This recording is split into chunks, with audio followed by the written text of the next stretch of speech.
ক্ষমতার কপালে পিসা মারি ঝাঁটা মারি না।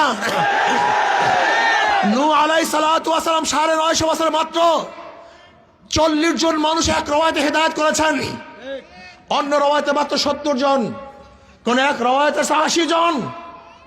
তার নবুয়তের কোনো কমতি হয় নাই। ইসলামী আন্দোলন বাংলাদেশ কিয়ামত পর্যন্ত যে একটা সিট না পায়, কোরআন ও সুন্নাহর বাইরে যাবে না, যেতে পারে না ইনশাআল্লাহ।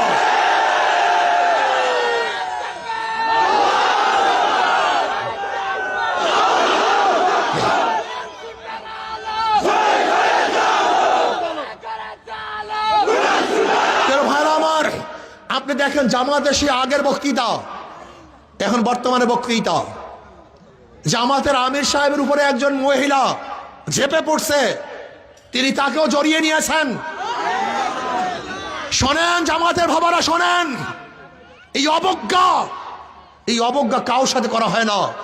আপনার উচিত ছিল ভুল স্বীকার করা, কিন্তু আপনি ভুল স্বীকার না করে তাকে যোদ্ধার মা, জাতির মা এই ব্যাখ্যা দিয়ে এবং কোরআন ও হাদিসের খেলাফ করেছেন, উল্টা করেছেন। এই ব্যাখ্যা ঠিক হয় নাই। আপনার উচিত ছিল আবেগে হয়ে গেছে, কিন্তু ব্যাখ্যা দেওয়ার কোনো সুযোগ নাই, এটা ভুল।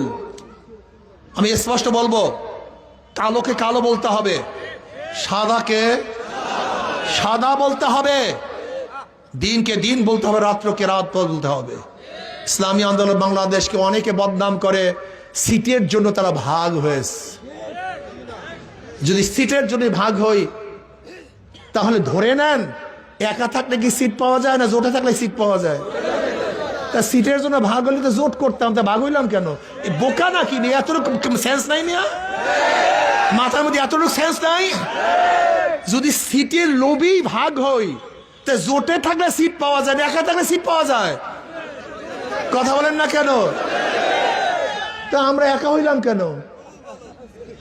না, আমরা জোটের থেকে ভাগ হয়ে সিটের জন্য নয়, ইসলামের জন্য, শরিয়ার জন্য, কোরআন ও সুন্নাহর জন্য।